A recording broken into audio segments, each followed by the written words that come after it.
അമ്മയുടെ പ്രത്യക്ഷീകരണ സാക്ഷിയാക്കി ഉയർത്തേന് എൻ്റെ അമ്മയ്ക്കും പരിശുദ്ധ തിരുകുമാരനും ഞാൻ കോടാനുകോടി നന്ദി പറയുന്നു. അമ്മേ, എൻ്റെ അമ്മേ, എൻ്റെ ഈശോയുടെ അമ്മേ, അമ്മേ, എൻ്റെ അമ്മേ, എനിക്കീശോ തന്നൊരമ്മേ. അമ്മേ, എൻ്റെ അമ്മേ, എൻ്റെ ഈശോയുടെ അമ്മേ, അമ്മേ, എൻ്റെ അമ്മേ, എനിക്കീശോ തന്നൊരമ്മേ. എൻ്റെ പേര് അശ്വതി ബിബിൻ. ഞാൻ വരുന്നത് ഇടുക്കി ജില്ലയിൽ വണ്ണപ്പുറം എന്ന സ്ഥലത്തു നിന്നാണ്. ഞാൻ ആദ്യമായി പറഞ്ഞുകൊള്ളട്ടെ, ഞാനൊരു ഹിന്ദുവാണ്. ഞാനിവിടെ ഉടമ്പടി എടുക്കാനായിട്ടുള്ള കാരണം, ഞാൻ DPharm ആണ് പഠിച്ചുകൊണ്ടിരുന്നത്. 2019 ഞാൻ DPharmന് അഡ്മിഷൻ എടുത്തത്. 2019 DPharmന് അഡ്മിഷൻ എടുത്ത സമയം എല്ലാവർക്കും അറിയാമല്ലോ, അത് കൊറോണ ടൈമായിരുന്നു. ആ ടൈമിൽ കോഴ്സിന് അഡ്മിഷൻ എടുത്തതിന് ശേഷം 2021 എക്സാം വന്നു. എക്സാം വന്ന ടൈമിൽ ഞാൻ 11 സബ്ജക്റ്റിൽ ഒരെണ്ണം മാത്രമേ പാസ്സായിട്ടുണ്ടായിരുന്നുള്ളൂ. അതിനുശേഷം സെക്കൻഡ് ഇയർ എക്സാമും വന്നു. അതിലും ഞാൻ എല്ലാ സബ്ജക്റ്റും തന്നെ ഫെയിലായിട്ടുണ്ടായിരുന്നു. ഞാൻ മാതാവിനെ പറ്റി എനിക്ക് ആ ടൈമിലൊന്നും അറിയില്ലായിരുന്നു. എൻ്റെ അടുത്ത വീട്ടിലെ ഒരു ചേച്ചിയാണ് പറഞ്ഞത്, ഇങ്ങനെ കൃപാസനം എന്നൊരു പള്ളിയുണ്ട്, നീ ആ പള്ളിയിൽ പോയി പ്രാർത്ഥിക്കണം, നീ എന്താണെങ്കിലും പാസ്സാവുമെന്ന് പറഞ്ഞു. അങ്ങനെ ഞാൻ ചേച്ചി പറഞ്ഞത് പ്രകാരം ഞാൻ ആദ്യം ഒന്ന് ഉടമ്പടി എടുത്തിട്ടില്ലായിരുന്നു. ഞാൻ ആക്ച്വലി ദുബായിലാണ് ഉള്ളത്. അതുകൊണ്ട് ചേച്ചി പറഞ്ഞത് പ്രകാരം ഞാനിങ്ങനെ പ്രാർത്ഥിച്ചു, മാതാവേ എന്നെ നീ പാസ്സാക്കണമേ, നീ എന്നെ നാണം കെടുത്തരുതേ മാതാവേ, എനിക്ക് പാസ്സായേ സാധിക്കാവുള്ളൂ മാതാവേ എന്നൊക്കെ ഞാൻ ഇങ്ങനെ പ്രാർത്ഥിച്ചുകൊണ്ടേ ഇരിക്കുമായിരുന്നു. അങ്ങനെ ചേച്ചി എനിക്ക് പ്രാർത്ഥനയും പറഞ്ഞു തന്നു. അങ്ങനെ പ്രാർത്ഥന ഞാൻ നല്ലപോലെ പ്രാർത്ഥിക്കുകയും പ്രാർത്ഥനയെ നല്ലപോലെ വിശ്വസിക്കുകയും ചെയ്തു. അതിനുശേഷം ഞാൻ എക്സാം അറ്റൻഡ് ചെയ്തു. ആ എക്സാം ഞാൻ ഫസ്റ്റ് ഇയറിൽ എല്ലാ സബ്ജക്റ്റും ക്ലിയറായി. അങ്ങനെ സെക്കൻഡ് ഇയറിൽ എക്സാം വന്ന ടൈമിൽ അതിലും ഞാൻ എല്ലാം പാസ്സാവാൻ എന്നെ മാതാവും തിരുകുമാരനും അനുഗ്രഹിച്ചു. മാതാവിന് ഞാൻ കോടാനുകോടി നന്ദി പറയുന്നു. അതുപോലെ ഞാൻ എക്സാമിന് പോയ ടൈമിൽ കാശുരൂപം കൊണ്ടുപോകുമായിരുന്നു, ഉപ്പിട്ട് പ്രാർത്ഥിക്കുമായിരുന്നു, എല്ലാം തന്നെ ചെയ്യുമായിരുന്നു. അതിനുശേഷം എൻ്റെ ബർത്ത്ഡേ വന്ന ടൈമിൽ ഞാൻ മാതാവിനോട് പറഞ്ഞു, മാതാവേ നീ എനിക്ക് ബർത്ത്ഡേ ഗിഫ്റ്റായിട്ട് എന്തെങ്കിലും ഒന്ന് നൽകണം മാതാവേ, നീ എന്നെ ഫെയിലാക്കരുത്, എൻ്റെ രജിസ്ട്രേഷൻ്റെ ടൈമിൽ നീ എനിക്ക് എന്തെങ്കിലും ഒരു അടയാളം കാണിച്ചു തരണമേ മാതാവേ എന്ന് ഞാൻ പ്രാർത്ഥിച്ചുകൊണ്ടേയിരുന്നു. അങ്ങനെ പ്രാർത്ഥനയുടെ ഫലമായിട്ട് എൻ്റെ രജിസ്ട്രേഷൻ നമ്പറിൻ്റെ അതിൽ ഞാൻ ഉറച്ചു വിശ്വസിക്കുന്നു. കാരണം എൻ്റെ ഡേറ്റ് ഓഫ് ബർത്ത് 20th വരുന്നത്. എൻ്റെ രജിസ്ട്രേഷൻ നമ്പറിൻ്റെ ലാസ്റ്റും 20th തന്നെയാണ്.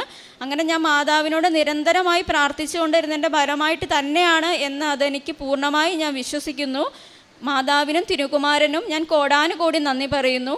അതുപോലെ തന്നെ എൻ്റെ DHA എക്സാം ആയിരുന്നു ഈ മാർച്ച് 18th. ആ ടൈമിൽ ഞാൻ മാതാവിനോട് പ്രാർത്ഥിച്ചു, മാതാവേ എനിക്ക് ഫസ്റ്റ് അറ്റംപ്റ്റ് തന്നെ എക്സാം ക്ലിയർ ആക്കാൻ സാധിക്കണമേ, എൻ്റെ മെറിറ്റ് കൊണ്ട് എനിക്ക് എന്താണേലും പാസ്സാവാൻ സാധിക്കില്ല, മാതാവിൻ്റെ കൃപയാൽ മാത്രമേ എനിക്ക് പാസ്സാവാൻ സാധിക്കാവുള്ളൂ മാതാവേ. അങ്ങനെ ഞാൻ മാതാവിനോട് പ്രാർത്ഥിച്ചു. ഇവിടെ വന്ന് മാർച്ച് 17 ഞാനിവിടെ വന്നിട്ടുണ്ടായിരുന്നു. മാർച്ച് 8 ആയിരുന്നു ഞാനിവിടെ വന്നത്. ആ ടൈമിൽ എനിക്ക് അച്ഛൻ്റെ കൈവെപ്പ് ശുശ്രൂഷയിൽ പങ്കെടുക്കാൻ സാധിച്ചിരുന്നു. അങ്ങനെ അച്ഛൻ എനിക്കൊരു കാശുരൂപം തന്നിരുന്നു. ഞാനതിവിടെ പറയാനായിട്ട് വിട്ടുപോയി. കാശുരൂപം തന്നിട്ടുണ്ടായിരുന്നു. അങ്ങനെ ഞാൻ ആ കാശുരൂപമായിട്ടാണ് DHA എക്സാമിന് പോയത്. DHA എക്സാം മാതാവിൻ്റെ കൃപയാൽ ഞാൻ ഫസ്റ്റ് അറ്റംപ്റ്റിൽ തന്നെ എനിക്ക് 61% മാർക്ക്. എല്ലാവർക്കും അറിയാം 60% DHA എക്സാമിന് വേണ്ടത്. കൃത്യം 61% മാർക്കിലാണ് ഞാൻ പാസ്സായത്. മാതാവിനും എൻ്റെ തിരുകുമാരനും ഞാൻ കോടാനുകോടി നന്ദി പറയുന്നു. എൻ്റെ കഴിവിൽ എന്താണെങ്കിലും ഞാൻ പാസ്സാവില്ല എന്ന് എനിക്കറിയാം. എൻ്റെ മാതാവിൻ്റെയും തിരുകുമാരൻ്റെയും അനുഗ്രഹത്താൽ മാത്രമാണ് ഞാൻ പാസ്സായതെന്ന് ഈ വേദിയിൽ നിന്ന് ഞാൻ എല്ലാവരോടും പറയുന്നു. എനിക്കിതിന് അവസരം ഒരുക്കി തന്ന എൻ്റെ മാതാവിന് എത്ര നന്ദി പറഞ്ഞാലും മതിയാവില്ല. അമ്മ മാതാവിന് കോടാനുകോടി നന്ദി ഞാൻ പറയുന്നു. DHA എക്സാമിന് പോയപ്പോൾ ഞാൻ ഉപ്പ് കൊണ്ടുപോയിട്ടുണ്ടായിരുന്നു. ഉപ്പ് ഞാൻ കുടിക്കുന്ന വെള്ളത്തിലിട്ട് ഉപ്പിട്ട് അത് ഇടയ്ക്കിടയ്ക്ക് കുടിച്ചുകൊണ്ടിരിക്കുമായിരുന്നു. അതുപോലെ തന്നെ ഉപ്പ് കുറച്ചെടുത്തിട്ട് ഞാൻ ഇരിക്കുന്ന കമ്പ്യൂട്ടറിൻ്റെ ഫ്രണ്ടിലായിട്ട് കുറച്ച് നിരത്തിയിട്ടിട്ട് അങ്ങനെയായിരുന്നു ഞാൻ നേർച്ച വസ്തുക്കൾ ഉപയോഗിച്ചിരുന്നത്. പിന്നെ എനിക്ക് പറയാനുള്ളത്, എനിക്ക് പുറം വേദന ഉണ്ടായിരുന്നു. ഒരു 6 മാസമായിട്ട് കണ്ടിന്യൂസ് ആയിട്ടുണ്ടായിരുന്നു. അത് ഞാൻ ലാപ്ടോപ്പ് അധികമായിട്ട് യൂസ് ചെയ്യുന്നതൊക്കെ കൊണ്ടായിരുന്നു. പിന്നെ ഞാൻ അതിന് മരുന്നൊന്നും ഉപയോഗിച്ചില്ല. ഇവിടുത്തെ വിശുദ്ധ തൈലം മാത്രം ഉപയോഗിച്ച് ഞാൻ കുരിശ് വരച്ച് വിശ്വാസ പ്രമാണം ചൊല്ലി പ്രാർത്ഥിക്കുമായിരുന്നു. അതും എനിക്ക് പൂർണ്ണ സൗഖ്യം കിട്ടിയിരിക്കുന്നു എന്ന് ഞാൻ മാതാവിനോട് പറയുന്നു. മാതാവിനും തിരുക്കുമാരനും ഞാൻ കോടാനുകോടി നന്ദി പറയുന്നു. അതുപോലെ തന്നെ പ്രേക്ഷിത പ്രവർത്തനങ്ങളായിട്ട് ഞാൻ ചെയ്യുന്നത്, ഞാൻ ഇവിടെ നിന്ന് പത്രങ്ങൾ വാങ്ങിച്ചുകൊണ്ട് ദുബായിൽ കൊണ്ടുപോവുകയും അവിടെ മാസ് കഴിഞ്ഞിറങ്ങുമ്പോൾ എല്ലാവർക്കും പത്രങ്ങൾ കൊടുക്കുകയും ചെയ്യുമായിരുന്നു. പിന്നെ സ്റ്റാറ്റസ് ഇടാറുണ്ട്, ഷെയർ ചെയ്യാറുണ്ട് ഫേസ്ബുക്കിൽ. എല്ലാം തന്നെ ഇവിടുത്തെ സാക്ഷ്യങ്ങളും അച്ഛൻ്റെ ധ്യാനങ്ങളും എല്ലാം ഷെയർ ചെയ്യാറുണ്ട്. അരമണിക്കൂർ ബൈബിള് വായിക്കാറുണ്ട്. അതുപോലെ തന്നെ കാരുണ്യ പ്രവർത്തികളായിട്ട് ഇപ്പോൾ ഞാൻ ഇവിടെ ഉള്ളത് കൊണ്ട് മിക്ക ദിവസങ്ങളിൽ തന്നെയും ഞങ്ങളിവിടെ അനാഥാലയത്തിൽ പോവാറുണ്ട്. അമ്മമാരെ കുളിപ്പിക്കുകയും എല്ലാം ചെയ്യാൻ കൂടുവാറുണ്ട്. അതുപോലെ തന്നെ ദുബായിലാകുമ്പോഴും എല്ലാ മാസവും തന്നെ ഡ്രസ്സുകൾ കൊണ്ട് ഇടാറുണ്ട്. അങ്ങനെ എല്ലാം ചെയ്യാറുണ്ട്. ഇതെല്ലാം മാതാവിൻ്റെ അനുഗ്രഹത്താൽ എനിക്ക് ചെയ്യുവാൻ കഴിയുന്നതെന്ന് ഞാൻ പൂർണ്ണമായി വിശ്വസിക്കുന്നു. നേരത്തെയൊക്കെ എനിക്ക് കുറച്ചധികം ദേഷ്യമൊക്കെ ഉണ്ടായിരുന്നു. ഇപ്പം അങ്ങനെയൊന്നുമല്ല. എനിക്ക് എല്ലാവരോടും നല്ലപോലെ പെരുമാറാനും എല്ലാവരോടും പറ്റുന്നവരോടൊക്കെ കൃപാസനത്തിൽ വരുവാനും ഇവിടെ വന്ന് പ്രാർത്ഥിച്ചാൽ നിങ്ങളുടെ കാര്യങ്ങളെല്ലാം നടക്കുമെന്ന് ഞാൻ പറയാറുമുണ്ട്. ഇപ്പോൾ എൻ്റെ കുടുംബവും ഇവിടെ എല്ലാവരും വന്നിട്ടുണ്ട്. ഞങ്ങളെല്ലാവരും മാതാവിൽ ഉറച്ച് വിശ്വസിക്കുന്നു. ഇവിടെ ഇരിക്കുന്ന എല്ലാവരോടും എനിക്ക് പറയാനുള്ളത്, അപേക്ഷിച്ചാൽ എന്താണെങ്കിലും ഈ ഇരിക്കുന്ന മാതാവ് ഉപേക്ഷിക്കില്ല എന്ന് മാത്രമാണ്. അതുകൊണ്ട് എല്ലാവരും ഉറച്ച് പ്രാർത്ഥിക്കുക. നമ്മുടെ കഴിവിലല്ല, ദൈവത്തിൻ്റെ കൃപയാൽ നമുക്ക് എന്താണെങ്കിലും നമ്മൾ ആഗ്രഹിച്ച കാര്യങ്ങൾ ഇവിടെ സാധിക്കുമെന്ന് എനിക്ക് ഈ വേദിയിൽ നിന്ന് പറയാൻ, എല്ലാവരോടും വിളിച്ച് പറയാനുള്ള ഒരു ധൈര്യവും പറയാനുള്ള പേടി ഉണ്ടായിരുന്നു. എങ്കിൽ പോലും പറയുവാനും സാധിച്ചതിൽ ഞാൻ എൻ്റെ അമ്മയ്ക്കും തിരുകുമാരനും നന്ദി പറഞ്ഞുകൊണ്ട് എൻ്റെ സാക്ഷ്യം നിർത്തുന്നു. രാവിലത്തെ അനുഗ്രഹ പ്രാർത്ഥനകൾ എല്ലാ ദിവസവും ഞാൻ 5:30 തന്നെ കൂടാറുണ്ട്. അതെല്ലാം ഷെയർ ചെയ്യാറുണ്ട്. ബൈബിൾ അരമണിക്കൂർ വായിക്കാറുണ്ട്. പിന്നെ അതുപോലെ തന്നെ ഞാൻ പറഞ്ഞല്ലോ, ഫേസ്ബുക്കിലും എല്ലാം നമ്മുടെ സാക്ഷ്യങ്ങളും അച്ഛൻ്റെ ധ്യാനങ്ങളും എല്ലാം ഷെയർ ചെയ്യാറുണ്ട്. അതുപോലെ തന്നെ ഞങ്ങളിപ്പോൾ ഒരു 12 പേരടങ്ങുന്ന ഒരു കൃപാസനത്തിൻ്റെ ചെറിയൊരു ഗ്രൂപ്പ് ഞാൻ തുടങ്ങിയിട്ടുണ്ട്. അതിൽ ഒരു 10 ദിവസം ആയേ ഉള്ളൂ തുടങ്ങിയിട്ട്. അപ്പോൾ അത്രയും ആൾക്കാരൊക്കെ ഉള്ളൂ. ഇനിയും അതിലൊക്കെ ആൾക്കാരെ കൂടുതൽ അംഗങ്ങൾ ഉണ്ടാക്കണമെന്നും അവർക്കെല്ലാവരെയും മാതാവിനെ പറ്റിയും നമ്മുടെ ഈ കൃപാസനത്തെ പറ്റിയും കൂടുതൽ പറയണമെന്നും സ്റ്റാറ്റസൊക്കെ ഷെയർ ചെയ്യണമെന്നും ഞാൻ ആഗ്രഹിക്കുന്നുണ്ട്. ഇത്രയും അനുഗ്രഹങ്ങൾ തന്ന അമ്മയ്ക്കും തിരുക്കുമാരനും ഞാൻ കോടാനുകോടി നന്ദി പറയുന്നു. മത്തായിയുടെ സുവിശേഷം 11-ാം അധ്യായം 28-ാം തിരുവചനം. അധ്വാനിക്കുന്നവരും ഭാരം വഹിക്കുന്നവരുമായ നിങ്ങളെല്ലാവരും എൻ്റെ അടുക്കൽ വരുവിൻ, ഞാൻ നിങ്ങളെ ആശ്വസിപ്പിക്കാം. ഞാൻ ശാന്തശീലനും വിനീത ഹൃദയനുമാകിയാൽ എൻ്റെ നുകം വഹിക്കുകയും എന്നിൽ നിന്ന് പഠിക്കുകയും ചെയ്യുവിൻ, അപ്പോൾ നിങ്ങൾക്ക് ആശ്വാസം ലഭിക്കും.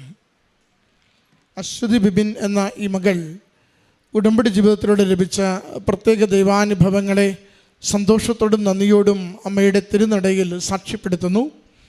മകൾ ആദ്യം ഡിഫാമിന് പഠിക്കുമ്പോൾ പല വിഷയങ്ങൾ പരാജയപ്പെട്ട് പാതുവഴിയിൽ പഠനം മുടങ്ങും എന്ന അവസ്ഥയിലാണ് അമ്മയുടെ തിരുനടയിലെത്തി ഉടമ്പടി എടുത്ത് ജീവിക്കുന്നതും പ്രാർത്ഥിക്കുന്നതും. മകൾ പറയുന്നുണ്ട്, വളരെ പ്രതികൂലമായ സാഹചര്യങ്ങളിൽ പഠനമൊട്ടും മുന്നോട്ട് കൊണ്ടുപോകുവാൻ പറ്റാതിരുന്ന അവസ്ഥയിൽ അമ്മയുടെ അരികിൽ വന്ന ഉടമ്പടി എടുത്ത് ഉടമ്പടി വിശ്വസ്തയോടെ ജീവിച്ച് ഇവിടെ ഉടമ്പടിയുടെ ആദ്യത്തെ ക്ലാസ് കേട്ട് അതിൻ്റെ കാര്യങ്ങൾ മനസ്സിലാക്കി ജീവിതത്തെ ഈശോയ്ക്കും അമ്മ മാതാവിനും പൂർണ്ണമായി സമർപ്പിച്ചുകൊണ്ട് പതിയെ പതിയെ ഉടമ്പടി തന്നെ ജീവിതമാക്കി മാറ്റിയപ്പോൾ പഠിക്കുന്നത് മനസ്സിലാകുവാൻ, പരീക്ഷയുടെ പരാജയങ്ങൾ മാറിപ്പോകുവാൻ, അത് സമയത്ത് തന്നെ വിജയത്തിലൂടെ ആ കോഴ്സ് കംപ്ലീറ്റ് ചെയ്യുവാൻ മകൾക്ക് ലഭിച്ച സാഹചര്യത്തെയും അനുഭവത്തെയുമാണ് ആദ്യം സാക്ഷ്യപ്പെടുത്തിയത്. രണ്ടാമത്തത് DHED എക്സാം, അല്പം പ്രയാസമേറിയ ഒരു പരീക്ഷ. അതിനുവേണ്ടി മകൾ ഒരുങ്ങുമ്പോഴും അമ്മ മാതാവിൻ്റെ തിരുനടയിലാണ് മുഴുവൻ ശരണവും വയ്ക്കുന്നത്. മകൾ ആവർത്തിച്ച് പറഞ്ഞു, എൻ്റെ കഴിവിനാലല്ല, അമ്മ മാതാവിൻ്റെ കൃപയാൽ, ദൈവകൃപയാൽ മാത്രം എനിക്ക് ആ പരീക്ഷ ജയിച്ച് കിട്ടുന്നതിന് വേണ്ടി അമ്മ കൂടെ നിന്ന് സഹായിക്കണമെന്നാണ് മകൾ അമ്മ മാതാവിനോട് അപേക്ഷിച്ചിരുന്നത്. അതിന് അടയാളം ചോദിച്ച് പ്രാർത്ഥിക്കുന്നതിനെക്കുറിച്ച് മകൾ പറയുന്നുണ്ട്. മകൾക്ക് കിട്ടിയ അടയാളം, മകളുടെ ഡേറ്റ് ഓഫ് ബർത്ത് 20 എന്ന തീയതിയിലാണ്. മകൾക്ക് രജിസ്ട്രേഷൻ നമ്പർ കിട്ടുമ്പോൾ അതിൻ്റെ അവസാനവും 20 എന്ന അക്കമാണ് കിട്ടിയത്. അതിലാണ് മകൾ അമ്മ കൂടെയുണ്ട്, അതുകൊണ്ട് ഈ പരീക്ഷ വിജയിക്കുമെന്ന ആത്മധൈര്യത്തോടു കൂടി പരീക്ഷയെ സമീപിക്കുന്നത്. മകൾ പറയുന്നുണ്ട്, പലതവണ എഴുതി വിജയിക്കുന്ന പരീക്ഷ മകൾ ആദ്യത്തെ തവണ തന്നെ എഴുതുമ്പോൾ വിജയം നൽകി അമ്മ മാതാവ് സഹായിച്ചുവെന്ന. പ്രിയമുള്ളവരെ, നമ്മൾ പരിശുദ്ധ കൃപാസന മാതാവിൻ്റെ തിരുനടയിൽ ഉടമ്പടി എടുക്കുമ്പോൾ അതിൽ അച്ഛനെന്നും ജോസഫ് അച്ഛൻ ധ്യാനത്തിലൂടെ പറയും, ഭാരങ്ങൾ ലഘൂകരിച്ചു തരും, അസാധ്യമെന്ന് കരുതുന്നവ വേഗത്തിൽ നമുക്കത് സുസാധ്യമാക്കി തരും. നമ്മുടെ കഴിവിനപ്പുറം ദൈവകൃപയാൽ നമ്മുടെ ജീവിതത്തിൻ്റെ അവസ്ഥകളെ കണ്ടറിഞ്ഞ് സഹായിച്ച് നമ്മളെ മുന്നോട്ട് നയിക്കുവാൻ പരിശുദ്ധ അമ്മയുടെ സംരക്ഷണം നമുക്കെപ്പോഴും കിട്ടും. ഏത് പ്രതിസന്ധിയുടെ നിമിഷങ്ങളിലും വലിയ ആത്മധൈര്യത്തോടു കൂടി ആ നിമിഷങ്ങളെ നേരിടുവാനും തരണം ചെയ്യുവാനുമുള്ള കൃപ അമ്മയിലൂടെ ഈശോയിൽ നിന്ന് നമുക്ക് നേടുവാനാവും. അതിൻ്റെ വാക്കുകളും അനുഭവങ്ങളുമാണ് ഈ മകൾ ഈ സാക്ഷ്യത്തിലൂടെ പങ്കുവയ്ക്കുന്നത്. ഈ മകൾക്ക് ലഭിച്ച ഈ അനുഭവങ്ങൾക്ക് അമ്മ മാതാവിനും തിരുക്കുമാരനും നന്ദി പറഞ്ഞുകൊണ്ട് ഈ സാക്ഷ്യം നമുക്ക് കരങ്ങളടിച്ച് സമർപ്പിക്കാം. അത്യപൂർവ ദൈവാനുഭവങ്ങൾ ഇനി നിങ്ങൾക്കും സ്വന്തം.